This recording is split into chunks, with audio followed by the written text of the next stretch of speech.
আসসালামু আলাইকুম সবাইকে, ওয়েলকাম টু আনাদার ভিডিও। আজকে আমি উঠেছি ঠিক রাত 10টার সময়। আমি কালকে তো ঘুমাইতে পারিনি একদম, দিনের বেলা ওইভাবে ঘুমাইতে পারিনি, তো আমার শরীরটা খুবই খারাপ লাগছিল, যার জন্য আজকে রাতের বেলা ঘুমিয়েছি 2টার সময় আর উঠলাম হচ্ছে এই যে 10টার সময়। ওঠার পরে এই যে চা নিচ্ছি। আর এখন হচ্ছে আজকে যেহেতু আমার মরাল টেস্ট আছে, আজকে আমি ফুল যেগুলো হচ্ছে বাংলা, ইংলিশ, নৈতিকতা, সুশাসন, ভূগোল সব পার্টটুকু একবার করে চোখ বুলায় যাব। আদারওয়াইজ আমার যতটুকু মনে হয়েছে যে আমি অনেক জিনিস পারা জিনিস ভুল করতেছি, ম্যাথের ক্ষেত্রেও সেম। আমি পারা জিনিস ভুল করছি, যে আমার মনে হয় এটা আমি পারি, কিন্তু সেটা দিন শেষে মনে মানে ভুল করলাম। সো আজকে আমার সেকেন্ড মডেল টেস্ট মানে হচ্ছে কনফিডেন্স। আমি যে মডেল টেস্ট দিচ্ছি সেখানে আজকে সেকেন্ড মডেল টেস্ট। আজকে প্ল্যান করেছি যে হচ্ছে লাস্ট স্লট যেটা আছে সেটাতে পরীক্ষা দেবো 4টা থেকে 6টা। এই স্লটে পরীক্ষা দেওয়ার ইচ্ছা আছে, কারণ হচ্ছে দিনে একটা টাইম পাবো, সেই টাইমটাতে আমি রিভাইজ করা ট্রাই করবো। এই রিভাইজ করার মধ্যে দিয়ে দেখা হলো আমি যে প্রবলেমগুলো ফেস করেছি ফার্স্ট মডেল টেস্টে, বা যে প্রবলেমগুলো আমার হয়েছে, যেমন আমার স্ট্রং পয়েন্ট যেগুলো আছে, যেমন মেন্টাল অ্যাবিলিটি, তারপর হচ্ছে ম্যাথ, তারপর হচ্ছে ইংলিশ, তারপর হচ্ছে নৈতিকতা, সুশাসন, তারপর হচ্ছে বাংলা গ্রামার, যেগুলো আমার স্ট্রং পয়েন্ট আমি মনে করি সেগুলো হচ্ছে আমি আরেকবার রিভাইজ করবো, যাতে করে সেগুলো ভুল না করি। বাকি যে উইক পয়েন্টগুলো আছে, যেমন ইংলিশ সাহিত্য, বাংলা সাহিত্য, বাংলাদেশ ইন্টারন্যাশনাল অ্যাফেয়ার্স, যেগুলো সাল মনে রাখতে হয় আর কি, সেগুলো আমার একটু একটু গুলিয়ে যায়। তো চেষ্টা করবো আজকে লাস্ট স্লট যেটা আছে ওটাতে পরীক্ষা দেওয়ার। একটা বিষয় হচ্ছে আপনাদের আজকে একটা মোটিভেশন শেয়ার করবো, যেটা হচ্ছে আমি আমার লাইফের মোটিভেশনগুলো যেখান থেকে নিই, আমি আমার লাইফের মোটিভেশনগুলো যে জায়গা থেকে আমি গ্যাদার করি। আমি যে জায়গাতে ঘুমাই এই বেডটাতে আমি পুরো বইগুলো সাজিয়ে রেখেছি মানে ছিটিয়ে রেখেছি আর কি। তো আমি হচ্ছে যেটা আমার মনে হবে যে আমার উইক পয়েন্ট আছে সেটা এখন দেখবো, দেখার পরে আবার রেখে দেবো। এভাবে আমি হচ্ছে প্রত্যেকটা বইগুলা ট্রাই করবো হচ্ছে দেখার। সব বইগুলোই আছে, ম্যাথ আছে, বাংলাদেশ অ্যাফেয়ার্স আছে, এটাতে বাংলাদেশ অ্যাফেয়ার্স, ভূগোল প্লাস হচ্ছে নৈতিকতা, সুশাসন আছে, বাংলা আছে, ইংলিশ লিটারেচার আছে, কারেন্ট অ্যাফেয়ার্স আছে, প্রিভিয়াস কোশ্চেনগুলো আছে, আইসিটি আছে, সবগুলোই আছে।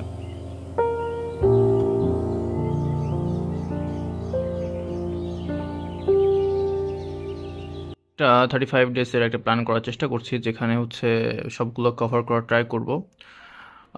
মেন্টাল আর ম্যাথ একদিনে শেষ করার চেষ্টা করব, বাংলাদেশ অ্যাফেয়ার্স, তারপর ইন্টারন্যাশনাল অ্যাফেয়ার্স, ইথিক্স, সায়েন্স একসাথে নিয়েছি। তারপর হচ্ছে আইসিটি প্লাস সায়েন্স একদিনে নিয়েছি। সায়েন্স হচ্ছে একটু আমার একটু ডিটেলসে পড়তে হবে, কারণ কিছু কিছু জিনিস ভুলে গিয়েছি। ইংলিশ গ্রামার, ইংলিশ লিটারেচার রেখেছি। তারপর বাংলা গ্রামার, বাংলা লিটারেচার। জিওগ্রাফির জন্য আলাদা একদিন টাইম রাখতে হবে, কারণ হচ্ছে আমার জিওগ্রাফিটা অতটা মানে হয় না, যার জন্য হচ্ছে জিওগ্রাফিটা ভালোভাবে পড়তে হবে আমাকে। বাংলা গ্রামার, ইংলিশ গ্রামার এটা পড়তে হবে। ইংলিশ লিটারেচার, বাংলা লিটারেচারটাও দেখতে হবে ভালো করে। আর বাংলাদেশ অ্যাফেয়ার্স, ইন্টারন্যাশনাল অ্যাফেয়ার্স তো সবসময় পড়ার উপরে রাখতে হবে, আদারওয়াইজ হচ্ছে মানে এটাতে পার পাওয়া মুশকিল আর কি। তো এটা একটা প্ল্যান করতে যাচ্ছি, দেখি কি করা যায়।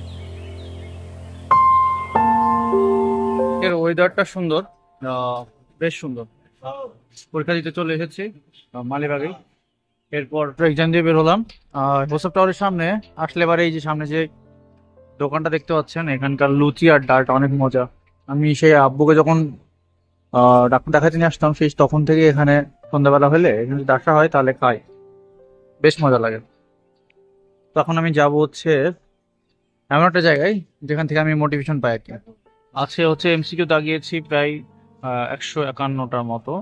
ওইটাও সেম ভাবে। আজকে ম্যাথটা একটু কঠিন ছিল, ম্যাথগুলো একটু ডিটেলস ম্যাথ ছিল, মানে আপনাকে একটু করে হাতে করে করতে পারবে, আপনি চাইলেও একবারে আপনি উত্তর করতে পারবেন না, এরকম ছিল। ম্যাথ একটু কঠিন ছিল। আর আমার কাছে ইংলিশটা কঠিন লেগেছে, আর বাংলাদেশ পার্টটাও একটু কঠিন ছিল আর কি মোটামুটি। বাকি কোশ্চেনগুলো মোটামুটি ঠিকঠাক ছিল।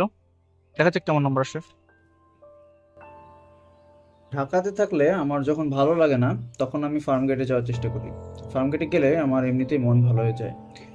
এটা হওয়ার কয়েকটা রিজন আছে, কারণ আমি ঢাকাতে যখন আসি অ্যাডমিশন টাইমে, সেই সময় ফার্মগেটেই প্রথম ছিলাম, আর ফার্মগেটের সাথে আমার একটা আত্মিক যোগাযোগ তৈরি হয়ে গিয়েছে। আমার জীবনে কিছু মানুষ আছেন যাদের দেখলে আমি নতুন করে স্বপ্ন দেখতে শিখি। তার মধ্যে একজন আমার দুলাভাই। তিনি 22তম বিসিএস এর একজন গর্বিত অফিসার, বর্তমানে ঢাকা বিভাগের অতিরিক্ত কমিশনার হিসেবে দায়িত্ব পালন করছেন। শুধু পদবি নয়, তার কাজের প্রতি আন্তরিকতা, মানুষের জন্য কাজ করার এক মনোভাব আমাকে সবসময় গভীরভাবে অনুপ্রাণিত করে। এই ব্যস্ত ঢাকা নগরীতে আপুর বাড়ির ছাদে গেলে একটা আলাদা ভাইব পাই। কারণ আপুর বাসায় যে ছাদ আছে সেখানে শুধুমাত্র ছাদ না, সেটা বলতে গেলে ঢাকার বুকে এক অনন্য পরিবেশ। কেন বললাম? এই সুন্দর বাগানটা তীরে তীরে তৈরি করেছেন আমার আপু এবং দুলাভাই। আমার মনে আছে যখন খুলনাতে ছিল তখন কিন্তু তাদের ছাদের বাগানটা অনেক ছোট ছিল, সেটাকে তিলে তিলে আজ এত বড় করেছেন। এই গাছের বাগানের ফুলের সুগন্ধ আমাকে নতুনভাবে জাগিয়ে তোলে। আপুর বাসায় গেলে আমার ভিতর এক ধরনের শক্তি কাজ করে, একটা আলাদা মোটিভেশন পায়, একটা আলাদা ফিলিংস কাজ করে, নতুন করে নিজেকে তুলে ধরার বা নতুন করে স্বপ্ন দেখার।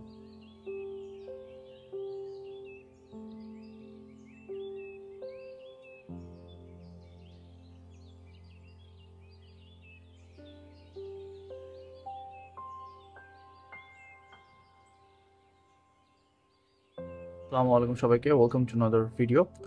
আজকে সকালটা শুরু হয়েছে আপুর বাসাতেই। গতকাল রাতে এখানে এসেছিলাম, চলে যাব হচ্ছে সন্ধ্যাবেলার দিকে। আমার লাস্ট টাইম যখন মেপেছিলাম ওজন ছিল হচ্ছে 62 কেজি। এখন দেখি কত হয়েছে। 59, মানে প্রায় 2 কেজি মতো কমে গিয়েছে। তা তো খাওয়ার পরে সকালে সকালে নাস্তা করার পর হচ্ছে 59 কেজি। তো আমার মনে হয় যদি না খেয়ে থাকি তাহলে আমার হয়তো 58 বা সামথিং কিছু একটা আসবে। আমি আমার জামা কাপড় নিয়ে আসছিলাম, আমার কাচার জন্য নিয়ে আসছিলাম, কারণ বিছানার চাদরটা আমি কাচতে পারি না, যার জন্য আপুর এখানে নিয়ে আসছিলাম যাতে করে কেচে নিয়ে যেতে পারি। তো জামা কাপড় কিছু নিয়ে আসছি, এখান থেকে নিয়ে যাব, এখান থেকে শুকায় নিয়ে যাব।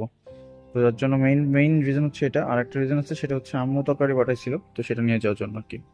আছে হচ্ছে এলেনবাড়ি অফিসার্স কোয়ার্টারে। এখান থেকে যে 7 রাস্তাকামী যে ফ্লাইওভারটা আছে এখান থেকে দেখা যায়। আর প্রতিনিয়ত মানে রাত দিন 24 ঘন্টা এখানে গাড়ি চলে, কারণ সামনে হচ্ছে বিজয় সরণি।